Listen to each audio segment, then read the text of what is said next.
Welcome back, everybody. Glad to see you.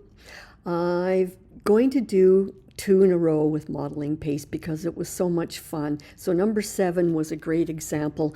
I wanted to, there's what we've done so far, but I wanted to show you number 7 here. We had a lot of fun doing the modeling paste and the effects. I wanted to show you what you can do, same technique, but using different stencil, just because I want to prove you can do whatever stencils you have on hand. This was a DIY set. I tried to find it again on Amazon. They have lots of these sets of 6, but I couldn't find this particular one. But I'll give you the information that I do have down below in the description.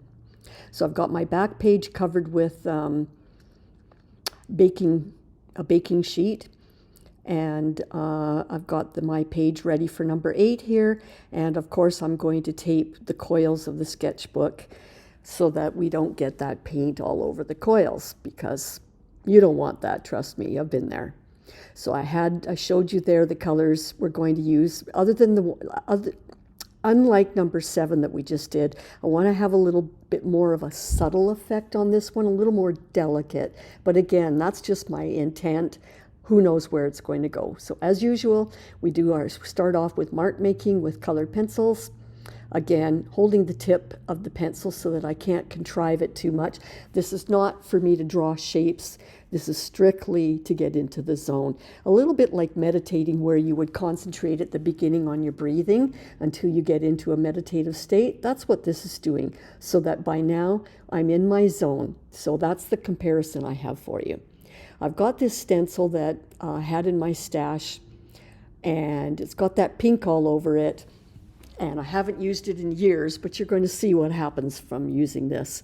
So anyway, the previous one, number 7, I did the same technique, but I did not do this step of painting matte medium all over the page. This protects that white paper, which is fragile and thin, and it gives it a good coating so that I can do other things over top and not have it penetrate through the paper.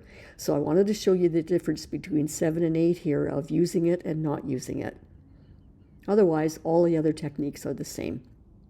So this time when we put paint on the paper, it won't bleed through, and it will be able to be dabbed and wiped off better than what number 7 did. I'm giving that a good dry. It didn't take long because it was just a thin coating. So I've got the stencil now, and I've got it fairly in place to where I want it. And again, I'm just going to do it random on the page. I'm kind of just swirling it a little. I'm not going to do the entire rectangle. So I'm going to take the modeling paste. In number 7, I had trouble. It was hardening, so this time I gave it a good stir. Again, I thought that pink on there, since I hadn't used the stencil in years, silly me, I thought it was permanent. We're about to find out it wasn't. So I've got my small paint spreader, and I'm giving a good coating of the modeling paste so that I put that thickness into the stencil area. And again, I'm moving around the stencil, but I'm not filling in all of it. I want this to be random. And I've got it going towards the right edge and the bottom edge of the paper. By now, you can see I've made a pink mess. I had no idea that wasn't permanent. So, as I say all the time, happy mistakes are not mistakes. They end up being a gift. I was going to use pink in this painting anyway. Now I've already applied the pink, so consider this a step of applying a color. Try not to look at anything as a mistake, because actually I quite love, as you see here, look how amazing that is. So it was a happy mistake, happy incident I like to call it. So I won't have to add a lot of pink on the page because I have it there already. It's very delicate. I'm giving it a very good dry. I've decided I don't want that much pink all over, so and as you know on some of my videos, I do like to paint a bit of white towards the outsides of the pages, and in this case I'm also going to use some white to feather it lightly. Even though it'll look like I'm going rapidly, I'm barely touching the paper, so it's almost like I'm feathering a dusting of white paint over top that stencil, and then over top some of the mark making. And this is, again, just to show you another way of treating things. You can make your page really subtle. And everywhere that I'm painting white over that modeling paste stenciled area, that will give it a clear back, a nice clean white background so that I can add other colors there. So I'm just touching up in a few areas, again, a very light dusting, and I'm kind of alternating the directions of the paint strokes so that it's not a pattern of paint strokes. It looks like I'm pressing hard, but I wasn't. It was quite light. I love how delicate that is. You could actually take this as it is, fill in the white areas with a nice beigey cream or a soft lilac, and you'd have a whole different effect. It shows you can take it at this point and go in any direction. I was just smoothing down some of the brush strokes. So again, you could, if you wanted, you could have a very subtle page here. You could put a pearl paint over that. I mean, anything could happen. This is just the start. So I'm going to give that a really, really good dry. And now that it's dry, since I sped it up, I'm adding water. And then I want to do this is another technique I want to show you. If you've got a lot of water on the page, and I don't want it in the bottom corner, I just want blue in the top right. So I'm protecting the bottom corner with tissue, but I've got a lot of water sprayed on that page, so I want to delicately add this blue instead of painting it on heavy, just for now. And I'm using a long bristled, it's called a rigger brush, I believe, and just delicately dusting it on there in a way. And I wanted you to see how, with all that water, how that delicate application of blue paint spreads beautifully. Very cloud-like. Quite like that. I'm just dabbing away some of the strong dots. Interesting, isn't it, how it goes and bleeds a little. So I'm trying to encourage it to spread a bit to the right, and I'm just going to use the brush instead of my finger to do that. And because there's still a lot of water there, it will eventually spread and settle.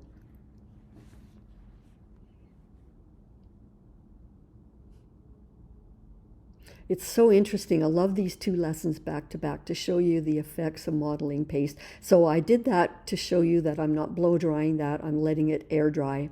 And I came back after lunch. So now I'm going to add my nickel azul gold. Actually, I believe that was Indian yellow. I'm going to put some bright Indian yellow with lots of water into the lower area. And again, I'm going to do it delicately. See how that spreads? And the water takes it into the crevices of the modeling paste, so it goes darker in the bottom and sits lighter on the top. Now I've got the nickel azul gold, all very complementary. So I've let the blue and the yellow, Indian yellow, feather, and look at this. Look at how fun that is. And you could really just let this do its magic, let it dry completely, and let it look all feathery like that. That's just another way you could take this, another direction you could take this. I just love happy incidences where the paint and the water takes control. So I'm using some of my favorite red, quinacridone red, I believe it's called. And I don't want a lot of it, so I'm going to use my finger to dab. Again, there's already some water there, so that's helping to spread. But I'm just, so the red, this red, the Indian yellow, and the nickel azul gold are all very, very complementary. And unlike how I'm dabbing now, I don't want that pink to touch the blue because it will turn purple, and I don't want that. That's the only area where they touch the blue that they could alter drastically to turn purple or green. But the pink, Indian yellow, and nickel azul gold, when they bleed into each other, they all become almost very complementary, similar colors in the first place. The next color I'm using will be the iron red oxide there, which looks the same as the nickel azul gold when you first put it down, but when it's added to the water, it stays darker. Again, if I've just put down. So they're very complementary. I let it dry, but it didn't completely dry, so wherever there's still movement from the water, I'm encouraging it to move around the page by turning the page around in different directions, just to show you. Again, this is This is just a journal book. This is just on paper. Nobody's going to see it. It's not for an art exhibit or anything. So I'm happy to just show you what different things can happen when you put paint down on the paper and do these things. The outcome is important, but it's not that important. It's more important that I show you techniques. If I was to take, now I'm dabbing away, but if I was to let that dry and then take a baby wipe that's very full of rubbing alcohol and wipe the top surface of it, almost like I'm sanding it, it would expose more white on those ridges where the modeling paste and the stencil were. So these are all options to show you the different directions you can go. So I'm going to give that a really good dry. I wanted, it dried quite light, so I wanted to add some more. In this case, it's the red iron oxide. I love that deep color. And I'm just wiping my fingertips off because they're full of it. And while it was still wet, I was taking with my toothpick and scraping in just some marks.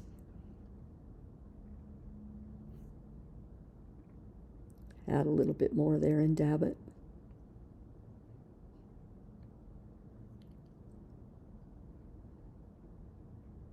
As you know, when I've done marks like that, the paint goes into the grooves of the scraping and becomes a darker line, so it's interesting effect.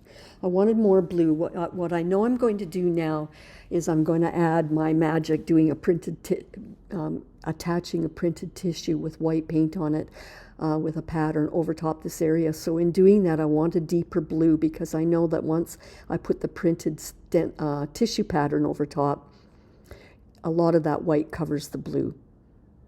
And for the same reason, I want to add a little bit more pink in a few areas. Well, magenta. And toothpick scraped in there as well. It almost looked like a heart. So I gave it a good dry. Now, yes, I did take away the delicate look of the painting, but I know I'm softening it with the tissue over top that blue. So I've got my stash again. I've got that one, which is a funky, cloudy, soft, delicate-looking rose. I've got this one, which is a lot of fun. I use those a lot, as you know, and that's a lot of fun, and it works in that corner. It really makes that blue pop. Here's another one with some scroll stencils, which would be very appropriate here, but it's very busy. It's a strong pattern, and because that modeling paste stencil area in the middle of our page here is so strong, I don't want to compete with that. That top third is dynamic. Look how funky that is. It works. I really love it, but I want to show you a more delicate option. So I've decided I like this one better. So I'm going to rip away parts of that tissue paper that work for me. I'm still thinking and trying to show you the two options. Both of them work, but I just settled on this one because I find it more delicate and soft. Again, I don't want to compete too much with what we've placed on the main part of our painting. And I like how there's a lot of white paint on that tissue paper, so that the top right corner of our tissue print will have a lot of white and cover that blue.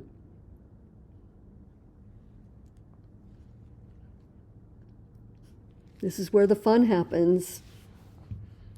Just look how this is so much fun. I mean, it just dramatically alters the painting.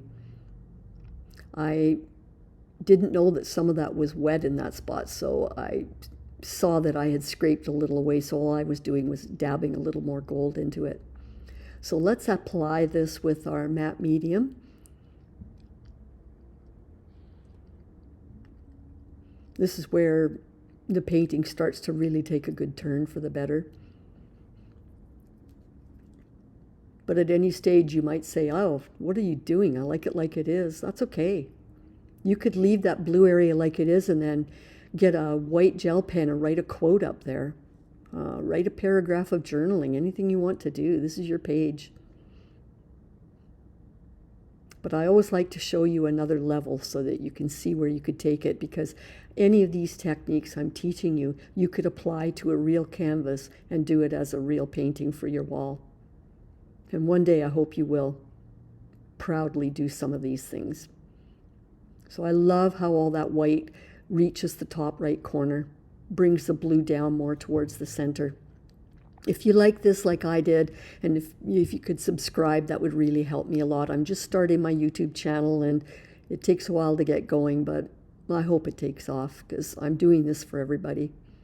I don't have a good stenciled word that says peace, so I'm just writing it. I'm not doing a very great job of writing, but I'm trying to just show you technique. If you get this fine liner pen with the fluid white pen ink in the fluid white paint in it, when you paint it on with this applicator, it's quite three-dimensional. So what I do is I paint it on, and I will not blow dry this because you'll disperse that paint. What you do is you just walk away and leave it for a couple hours.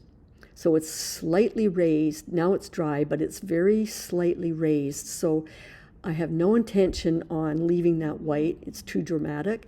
What I want to show you, because a lot of times I either write a word or I scribble shapes, but this is a technique I love. I don't want that to be bold white. I want to show you that you could take these paints now, which are very transparent, and this is called glazing, and you just lightly spread it around and you're glazing that word. And I like when the colors undulate and go from one color, and they kind of morph from one color to another. So again, this is just a technique I love to do in my abstracts. It shows you that you can soften that word now. It's still very much there, but you don't have to leave all that wording one color. Let it ripple into different colors.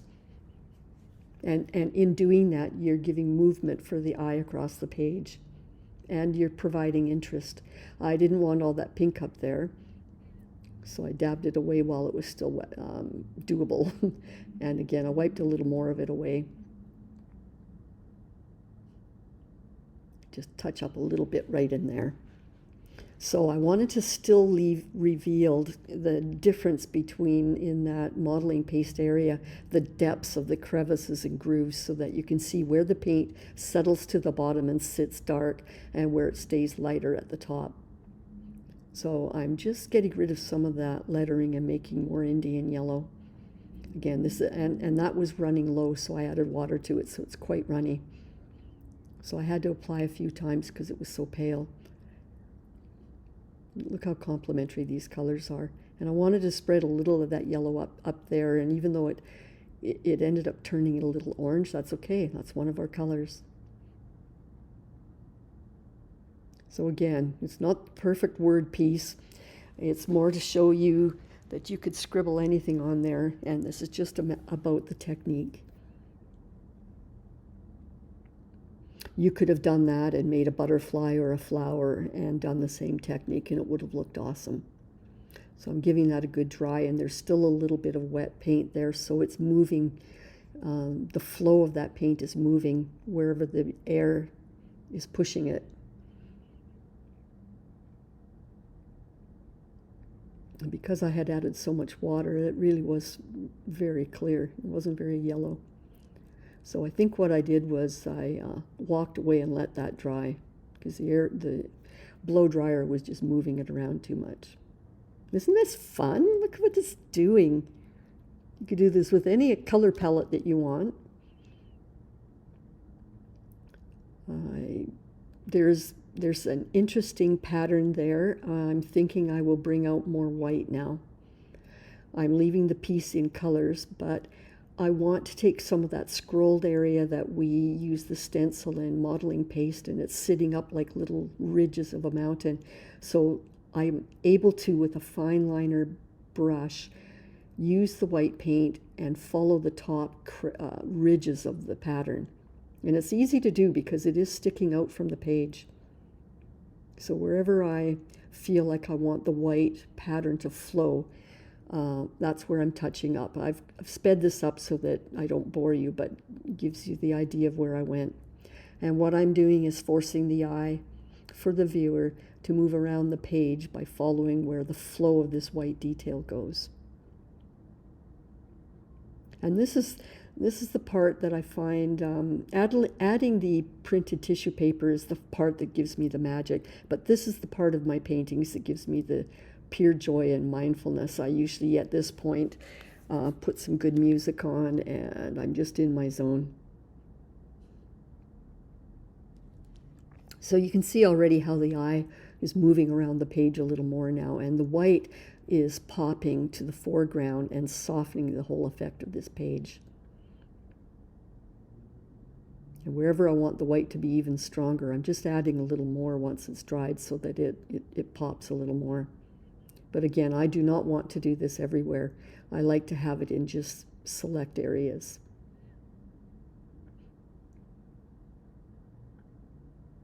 And I decided that I want a little more of that white brought up. I'm continuing, I want it up in the top left, which I will do. But while I was down in this corner, I realized that almost looked like a heart. So I took some of the darker iron red oxide and I painted in some of those crevices from the toothpick. I took off the protective tape.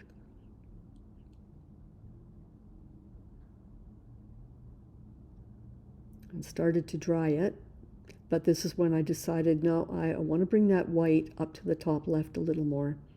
It looked a little bit messy.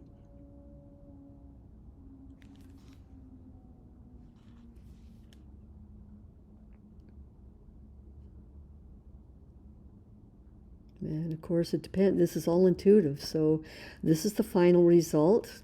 I really, really like it. Again, you could take a magazine wording the word peace or anything that you find, any word that you want in white even, and place it down in that left instead of doing what I did, and all of that would work. Anyway, this one gives me a lot of peace and joy. It's really, really happy colors. It brightens my day. It puts me into a great mood. And I hope that this does it for you as well. And thank you so much for joining me. I want you to have a great day. I'll see you soon.